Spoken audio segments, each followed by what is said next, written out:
ತನುವೆಂಬ ಗುಡಿಯೊಳಗೆ ಮನವೆಂಬ ಸಿಂಹಾಸನವನಿಕ್ಕಿ ಘನ ಮಹಾಲಿಂಗವ ಮೂರ್ತಿಗೊಳಿಸಿ ಸಕಲ ಕರ್ಣೇಂದ್ರಿಯಗಳಿಂದ ಪೂಜೋಪಚಾರವ ಶೃಂಗರಿಸಬಲ್ಲಡೆ ಘನಕ್ಕೆ ಘನ ಮಹಿಮ ನೆಂಬೆನಯ್ಯ ಅಖಂಡೇಶ್ವರ.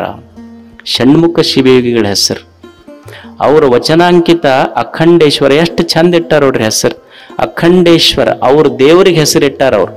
ನಮ್ಮ ದೇವರ ಮನಿ ದೇವ್ರು ಬೇರೆ, ಮನದ ದೇವ್ರು ಬೇರೆ, ಜಾತಿ ದೇವ್ರು ಬೇರೆ, ಧರ್ಮ ದೇವ್ರು ಬೇರೆ, ನಡ್ಕೊಳ್ಳೋ ದೇವ್ರು ಬೇರೆ. ಅವ್ರ ನಮ್ಮ ದೇವ್ರು ಕಂಡು ತುಂಡು ತುಂಡಾಗ್ಯಾವ. ಆದ್ರೆ ಅವ್ರ ದೇವ್ರು ಅಖಂಡೇಶ್ವರ ಅಂತ ಹೆಸರಿಟ್ಟಾರ ಅವ್ರು. ಅಖಂಡೇಶ್ವರ ಅಂತ ಯಾರಿಗೆ ಅನ್ಬೇಕಂದ್ರ, ಈಗ ತಾಯಂದಿರದಿರಿ ನೀವು, ಈಗ ತಾಳಿ ಹಾಕೊಂತೀರಿ. ತಾಳಿ ನೋಡ್ರಿ, ಮಣಿ, ತಾಳಿಯ ಮಣಿಗಳೆಲ್ಲ ತುಂಡು ತುಂಡು ತುಂಡು ಭಿನ್ನ ಭಿನ್ನ ಅದಾವ. ಆದ್ರೆ ತಾಳಿಯನ್ನ ಪೋಣಿಸಿದ ದಾರ ಅಖಂಡ ಐತದ. ಹಂಗ ಈ ಜಗತ್ತು ನೋಡ್ಲಿಕ್ಕೆ ಖಂಡವಾಗಿ ಕಂಡ್ರು ಈ ಜಗತ್ತನ್ನ ಪೋಣಿಸಿದ ಸೂತ್ರ ದೇವರು ಅವನ ಅಖಂಡ ಇರುವುದಕ್ಕಾಗಿ ಅವನ ಅಖಂಡೇಶ್ವರ ಅಂತ ಹೆಸರು. ಅವನು ಅಖಂಡೇಶ್ವರ. ಅವ ಅಂತನ ಮನುಷ್ಯನೇ ಜೀವನವೇ ಒಂದು ಪೂಜೆ ಆಗಬೇಕು. ಪೂಜೆ ಅಂದ್ರೆ ಗುಡ್ಯಾಗ ಹೋಗಿ ಮಾಡೋದಲ್ಲ, ನಿನ್ನ ದೇಹ ದೇವಾಲಯ ಆಗಬೇಕು. ತನುವೆಂಬ ಗುಡಿಯೊಳಗೆ ಮನವೆಂಬ ಸಿಂಹಾಸನವನಿಕ್ಕಿ. ನಿನ್ನ ಮನಸ್ಸು ಗರ್ಭಗುಡಿಯಾಗಬೇಕು, ನಿನ್ನ ದೇಹ ದೇವಾಲಯ ಆಗಬೇಕು, ನಿನ್ನ ಎದೆಯೊಳಗ ಪರಮಾತ್ಮನ ಪ್ರತಿಷ್ಠಾಪನೆಯಾಗಬೇಕು. ಅದಕ್ಕೆ ಸತ್ಯ ದೇವರು ಅಂತ ಕರೀತಾರೆ. ಇಷ್ಟು ಪ್ರತಿಷ್ಠಾಪನೆ ಆತು ಅಂದ್ರ ನೀ ಏನು ಮಾತಾಡಿದ್ದೆಲ್ಲ ಸದ್ವಚನ. ಅದು ಯಾಕಂದ್ರೆ ಒಳಗೆ ಸತ್ಯ ದೇವ ಇರ್ತಾನೆ. ಏನು ವಿಚಾರ ಮಾಡ್ತೀಯ ಅದು ಸದ್ ವಿಚಾರ, ಏನು ಕೆಲಸ ಮಾಡ್ತೀಯ ಅದು ಸದಾಚಾರ, ಏನು ಭಾವಿಸ್ತೀಯ ಅದು ಎಲ್ಲ ಸದ್ಭಾವ. ಯಾಕಂದ್ರೆ ನಿನ್ನ ಜೀವನವೇ ಪೂಜೆ ಆಗ್ತೈತಿ. ದೇವರಿದ್ಯಾಕೆ ಕುಂತಾನೆ. ನೀನು ದೇವರನ್ನ ಗುಡಿಯೊಳಗೆ ಪೂಜೆ ಮಾಡುವನಲ್ಲ, ನಿನ್ನ ಎದೆಯೊಳಗಿಟ್ಟು ಪೂಜೆ ಮಾಡವ. ಅದಕ್ಕೆ ನಿನ್ನ ಜೀವನವೇ ಒಂದು ಆರಾಧನೆ. ನಾವು ದೇವರನ್ನ ಗುಡಿಯೊಳಗಿಟ್ಟು ಪೂಜೆ ಮಾಡುವುದಲ್ಲ, ದೇವರನ್ನ ಎದೆಯೊಳಗಿಟ್ಟು ಪೂಜೆ ಮಾಡಿದ್ರೆ ಜೀವನ ಒಂದು ಬದುಕೇ ಆರಾಧನೆ ಅಷ್ಟೆ. ಬದುಕು ಆರಾಧನೆಯಾಗಬೇಕು, ಬದುಕೊಂದು ಪೂಜೆಯಾಗಬೇಕಲ್ಲ. ಹೆಂಗೆ ಬದುಕಬೇಕು ಮನುಷ್ಯ? ಸದಾಚಾರಿಯಾಗಿ ಬದುಕುವುದು. ಸತ್ಯವನ್ನ ನೀ ಅರುತಿ ಅಂದ್ರ ಅದು ಜ್ಞಾನ ಮಾರ್ಗ. ಸತ್ಯವನ್ನ ತಿಳಿದ್ರ ಜ್ಞಾನ ಮಾರ್ಗ. ಸತ್ಯವನ್ನ ನಂಬುದಿ ಅಂದ್ರೆ ಭಕ್ತಿ ಮಾರ್ಗ. ಸತ್ಯವನ್ನ ಆಚರಣೆ ಮಾಡಿದಿ ಅಂದ್ರೆ ಕರ್ಮ ಮಾರ್ಗ. ಇವೆಲ್ಲವನ್ನು ತಿಳಿದಿ ಅಂದ್ರೆ ಅದೇ ಮುಕ್ತಿ ಮಾರ್ಗ, ಜೀವನ್ ಮುಕ್ತಾವಸ್ಥೆ ಅಂತ ಕರೆದ್ರ ಅದಕ್ಕೆ. ಇದನ್ನ ತಿಳಿದು ಬದುಕೋದು ಮನುಷ್ಯ. ದೇವ್ರ ನಿನ್ನ ಎದ್ಯಾಕ ಕುಂತ ಅಂದ್ರೆ ನೀ ಏನ್ ಕೆಲಸ ಮಾಡ್ತಿ? ಸದಾಚಾರಿ ನೀನಷ್ಟೆ. ಸದಾಚಾರಿಯಾಗಿ ಬದುಕಬೇಕು ಮನುಷ್ಯ. ಸದಾಚಾರ ಅಂದ್ರೆ ಸಂತರ ಆಚರಣೆ. ಏನು ದೊಡ್ಡವರು ತಿಳಿದು ಬದುಕ್ಯಾರಲ್ಲ ಆ ಆಚರಣೆ. ಹೆಂಗೆ ಬದುಕಿದ್ರು ಇಲ್ಲಿ ಬದುಕಲಿಲ್ಲ ಏನು? ಎಷ್ಟು ಜನ ಹೇಗೆ ಬದುಕಿದ್ರು, ಎಷ್ಟು ದೊಡ್ಡವರು ಬದುಕಿದ್ರು. ನಾವೆಲ್ಲ ಸರ್ ಎಂ ವಿಶ್ವೇಶ್ವರಯ್ಯನವ್ರ ಹೆಸರು ಕೇಳಿವಿ. ವಿಶ್ವೇಶ್ವರಯ್ಯನವರು ಎಷ್ಟು ದೊಡ್ಡವರು, ಎಷ್ಟು ಆಚಾರಶೀಲರು. ಇವತ್ತು ಮಂಡ್ಯ ಮೈಸೂರು ಕಡೆ ಹೋದ ಜನ ಅವರು KRS ಕಟ್ಟಿದ್ರು. ಅವರೇ ಅದನ್ನು ಡಿಸೈನ್ ಮಾಡಿದ್ದು. KRS ಕಟ್ಟಿದ್ದಕ್ಕಾಗಿ ಇವತ್ತಲ್ಲೆಲ್ಲ ನೀರಾವರಿ. ಜನ ಟ್ರೈನ್ನೊಳಗ ಬಸ್ನೊಳಗ ಮಂಡ್ಯ ಮೈಸೂರು ಕಡೆ ಹೋಗೋರು ಬೆಳೆದ ತೆಂಗು, ಬೆಳೆದ ಬಾಳೆ, ಬೆಳೆದ ಕಬ್ಬ, ಬೆಳೆದ ಭತ್ತ ಹಸಿರು ನೋಡಿ ಇದು ತೆಂಗ, ಇದು ಬಾಳೆ, ಇದು ಕಬ್ಬು ಅಂತ ಹೇಳೋದಿಲ್ಲ. ಆ ಹಸಿರು ನೋಡಿ ಇದು ಬಾಳೆ, ತೆಂಗು, ಕಬ್ಬು ಅಂತ ಹೇಳೋದಿಲ್ಲ. ಇದು ಏನೇನು ಕಾಣ್ತೈತೆಲ್ಲ ಇದೆಲ್ಲ ವಿಶ್ವೇಶ್ವರಯ್ಯ, ಇದೆಲ್ಲ ವಿಶ್ವೇಶ್ವರಯ್ಯ, ಇದೆಲ್ಲ ವಿಶ್ವೇಶ್ವರಯ್ಯ. ಅಂಥ ವಿಶ್ವೇಶ್ವರಯ್ಯನವರು KRS ಕಟ್ಟಬೇಕಾದ್ರೆ ನಾಲ್ವಡಿ ಕೃಷ್ಣರಾಜ ಒಡೆಯರು ಮೈಸೂರು ಒಡೆಯರಿದ್ರಂತ. ಇವರು ಅದನ್ನೆಲ್ಲ ಡಿಸೈನ್ ಮಾಡಿ ಪ್ಲಾನ್ ಮಾಡಿ ಕೃಷ್ಣರಾಜ ಒಡೆಯರ್ ಹತ್ರ ಎದುರಿಟ್ಟಾಗ ಕನ್ನಂಬಾಡಿ ಕಟ್ಟಬೇಕು, ಉಪಯೋಗ ಆಗ್ತೈತೆ ರೈತರಿಗೆ. ಅವಾಗ ಕೃಷ್ಣರಾಜ ಒಡೆಯರು ಸ್ವಲ್ಪ ಹಿಂದ ಮುಂದ ಮಾಡಿದ್ರಂತ. ರೊಕ್ಕ ದುಡ್ಡು ಎಲ್ಲಿಂದ ತರೋದು? ಅವ್ರ ಹಠ ಹಿಡಿದು ಒಪ್ಸಿದ್ರಂತ. ಅವ್ರಿಗೆ ನೀವು ಮಾಡ್ಲೇಬೇಕಿದನ್ನಂತ. ಯಾರೋ ಒಬ್ರು ಕೇಳಿದ್ರಂತ ವಿಶ್ವೇಶ್ವರಯ್ಯನವ್ರಿಗೆ, ಅಲ್ಲ ಮೈಸೂರು ಮಹಾರಾಜರ ಒಡೆಯರು ನಾಲ್ವಡಿ ಕೃಷ್ಣರಾಜ ಒಡೆಯರ್ ಅವ್ರ ಹತ್ರ ಹೋಗಕನ್ನ ಜನ ಹೆದರ್ತಾರ, ನೀವು ಹಠ ಹಿಡಿದು ಅವ್ರಿಗೆ ಕಂಪೆಲ್ ಮಾಡ್ತೀರಿ, ಆರ್ಡರ್ ಮಾಡ್ತಿರಲ್ಲ, ಈ ಶಕ್ತಿ ನಿಮಗೆ ಎಲ್ಲಿಂದ ಬಂತು ಅಂತ.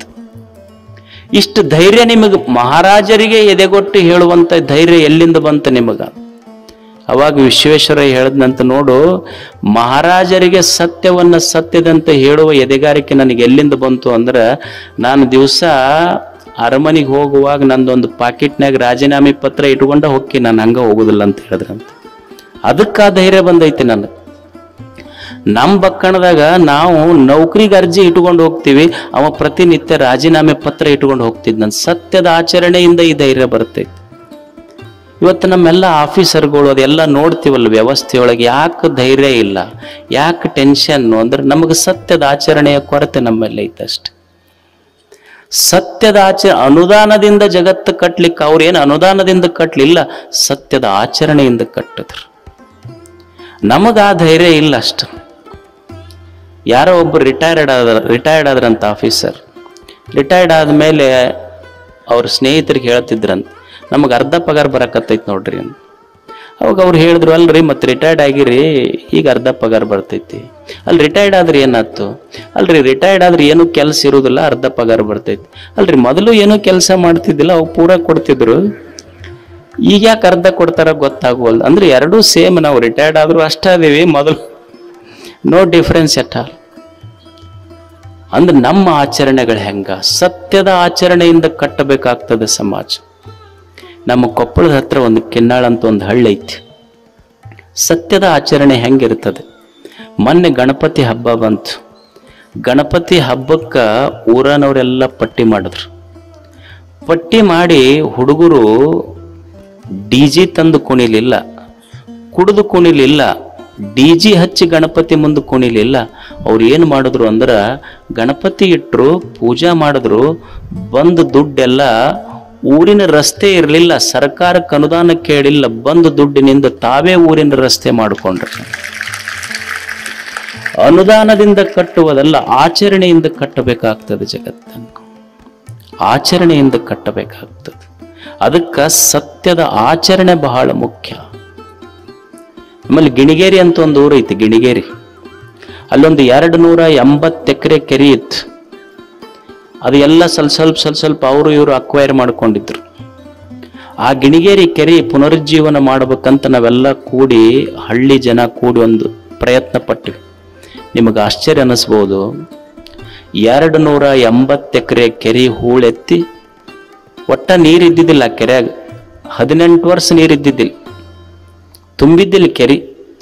ಅದನ್ನ ಸುಮಾರು 7-8 ಕಿಲೋಮೀಟರ್ ಎಲ್ಲ ಬಂಡ್ ಮಾಡಿ, ಫೆನ್ಸಿಂಗ್ ಮಾಡಿ, ಮಿಯಾವಾಕಿ ಫಾರೆಸ್ಟ್ ರೆಡಿ ಮಾಡಿ, ಚಿಲ್ಡ್ರನ್ ಪಾರ್ಕ್ ಮಾಡಿ, ಅಲ್ಲೊಂದು ಸಭಾಭವನ ಮಾಡಿ ಕೆರೆ ರೆಡಿ ಆಯ್ತು. 18 ವರ್ಷ ಆಗ್ಲಾರ್ದ ಮಳಿ ಅದೇ ವರ್ಷ ಮಳಿಯಾಗಿ ಕೆರೆ ತುಂಬಿತ್ತು. ಸರ್ಕಾರದ ಅನುದಾನದಿಂದಲ್ಲ, ಹಳ್ಳಿ ಜನ 1 ಕೋಟಿ ರೂಪಾಯಿ ಕೂಡಿಸಿ ಕೆರೆ ಕೊಟ್ಟರು. ಅನುದಾನದಿಂದಲ್ಲ, ಆಚರಣೆಯಿಂದ ನಮ್ಮ ನಾಡನ್ನು ನಾವು ಕಟ್ಟಬಹುದು, ಬದುಕನ್ನು ಕಟ್ಟಬಹುದು. ನಮ್ಮ ಏನಿಲ್ಲ, ಭಾರತ ಬಂದ್, ಕರ್ನಾಟಕ ಬಂದ್, ಹಿಂಗಾದ್ರೆ ದೇಶ ಉದ್ಧಾರ ಆಗೋದೆ ಅಂತ. ಶಾಲೆಗಳು ಬಂದ್, ನಾವೆಲ್ಲ ಸ್ಟ್ರೈಕ್ ಮಾಡ್ತೀವಿ, ಇಲ್ಲಿ ಶಾಲೆ ಬಂದ್ ಮಾಡ್ತೀವಿ, ಆಸ್ಪತ್ರೆ ಬಂದ್ ಮಾಡ್ತೀವಿ, ಹಾಲು ಬಂದ್, ನೀರು ಬಂದ್, ಬಾರ್ ಮಾತ್ರ ಬಂದಿಲ್ಲ, ಉಳಿದಿದ್ದೆಲ್ಲ ಬಂದಕ್ಕ. ಮತ್ತೆ ಅವತ್ತು ಜಾಸ್ತಿ ಇರ್ತಾವ. ಹಿಂಗಾದ್ರೆ ದೇಶ ಕಟ್ಟುವುದು ಯಾವಾಗ? ನಾವು ಸದಾಚಾರದಿಂದ ದೇಶ ಕಟ್ಟಬೇಕು. ಮನುಷ್ಯನೊಳಗೆ ಸದಾಚಾರ ಇರಬೇಕು, ಸದ್ಬುದ್ಧಿ ಇರಬೇಕು, ಸದ್ಭಾವ ಇರಬೇಕು. ನಮ್ಮ ಬುದ್ಧಿ ಹೆಂಗಾಗ್ಯಾವ ಅಂದ್ರೆ ಸ್ವಲ್ಪ ಕೆಟ್ಟಾವ. ಯಾವಾಗ ದೇವರು ಎದ್ಯಾಗ ಕುಂತ ದೈವಿ ಭಾವ ಇತ್ತು ಅಂದ್ರೆ ಸದ್ಬುದ್ಧಿ, ಬರೇ ಬುದ್ಧಿ ಇರುವುದಿಲ್ಲ, ಸದ್ಬುದ್ಧಿ ಇರ್ತೈತಿ. ಅದು ಸದ್ಬುದ್ಧಿ ಏನ್ ಮಾಡ್ತೈತಿ ಅಂದ್ರೆ ವಿಚಾರ ಮಾಡಾಕತ್ತೈತಿ. ಸದ್ವಿಚಾರ ಅಂತ ಕರೀತಾರ. ಅದಕ್ಕೆ ಯಾವುದು ಸರಿ ಯಾವುದು ತಪ್ಪು ಅಂತ ಸ್ವಲ್ಪ ವಿಚಾರ ಮಾಡಕ್ ಹಸ್ತೈತಿ. ಸರಿ ತಪ್ಪುಗಳನ್ನು ವಿಚಾರ ಮಾಡಕ್ ಹಸ್ತೈತಿ. ಈಗ ನೀವು ಮನ್ಯಾಗ ಇದು ಏನೋ ಆರಾಮಿಲ್ಲ ಅಂತ ತಿಳ್ಕೊಡ್ರಿ, ಸ್ಕ್ಯಾನ್ ಮಾಡಿಸ್ತೀರಿ ಇಲ್ಲ? ಸ್ಕ್ಯಾನ್ ಏನ್ ಮಾಡ್ತೈತಿ ಅಂದ್ರೆ ಎಲ್ಲಿ ದೋಷ ಐತಿ ಅದು ತೋರಿಸ್ಕೊಡ್ತೈತಿ. ಹಂಗ ಮನುಷ್ಯನಿಗೆ ಸದ್ವಿಚಾರ ಅಂದ್ರೆ ಎಲ್ಲಿ ತಪ್ಪೈತಿ ತೋರಿಸ್ಕೊಡ್ತೈತಿ, ನಾ ಏನ್ ತಪ್ಪು ಮಾಡ್ತೇನೆ. ಈಗ ಕಾಯಿಪಲ್ಯ ಮಾರ್ಕೆಟ್ಗೆ ಹೋಗ್ತೀರಿ, ಎಲ್ಲಾನು ಇದ್ದಿದ್ದೆಲ್ಲ ಕಾಯಿಪಲ್ಯ ಪುಟ್ಟ್ಯಾಗ ಹಾಕೊಂತೀರೇನು? ಆರಿಸಿ ಹಾಕೊಂತೀರಿ, ಕೆಟ್ಟದ್ದು ತೆಗಿತೀರಿ, ಚಲೋದು ಪುಟ್ಟ್ಯಾಗ ಹಾಕೊಂತೀರಿ. ತಾಯಂದಿರ ಅನ್ನ ಮಾಡ್ತೀರಿ, ಅನ್ನ ಹೆಂಗ್ ಮಾಡ್ತೀರಿ ಅಂದ್ರೆ ಎಲ್ಲ ಕೂಡಿ ಮಾಡೋದಿಲ್ಲ, ಮೊದಲ ಅಕ್ಕಿ ಮರದಾಗ ಹಾಕೊಂತೀರಿ, ಅದನ್ನ ಹಳ್ಳ ಇದ್ದಿದ್ದು ತೆಗೆದು ಚಲೋ ಅಕ್ಕಿ ಕುಕ್ಕರಿಗೆ ಹಾಕ್ತಿರಿ. ಯಾಕಂದ್ರ ಹಳ್ಳ ಇದ್ರ ಹೊಟ್ಟೆ ಕೆಡ್ತೈತಿ ಅಂತ. ಹ್ಯಾಂಗ ಕೆಟ್ಟ ಹಳ್ಳ ತೆಗೆದು ಚಲೋ ಅಕ್ಕಿ ಜೀವನ ಮಾಡ್ಕೊಂತಿರಲ್ಲ, ಜೀವನ ಅಂದ ಮೇಲೆ ಕೆಟ್ಟದ್ದು ಬರ್ತಿರ್ತೈತಿ. ಕೆಟ್ಟದ್ದು ಹಳ್ಳ ತೆಗೆದೊಗಿಬೇಕು, ಚಲೋದ ಅಕ್ಕಿ ಹೆಂಗ ಊಟ ಮಾಡ್ತಿರಲ್ಲ ಹಂಗ ಬದುಕಿನಲ್ಲಿ ಅಳವಡಿಸಿಕೊಂಡು ಬದುಕುವುದಕ್ಕೆ ಸದ್ ವಿಚಾರ ಅಂತ ಕರೀತಾರೆ. ಇದು ಸದ್ ವಿಚಾರ.